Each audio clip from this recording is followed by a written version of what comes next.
లంకాచేయం పురీరమ్యా సవాజిరథకుంజరా సాగరే పతితా దృష్ట భగ్నగోపురతోరణం.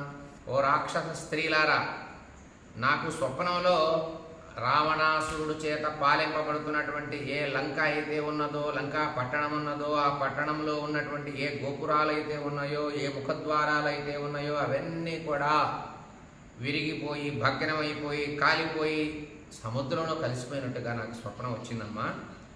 ఈ యొక్క రావణ లంకలో ఎన్నో అశ్వాలు అంటే గుర్రాలు ఉన్నాయి కదా గొప్పవి, ఎన్నో గజాలు ఉన్నాయి కదా గొప్పవి, అవన్నీ కూడా సముద్రంలో సాగరే పతితా దృష్ట, సాగరంలో సముద్రంలో మునిగిపోయినట్టుగా నాకు కనపడింది. ఇది పీడకల కాదా, మనం భయపడవలసినటువంటి అవసరం లేదా అని ఈ యొక్క త్రిజట అంటారు.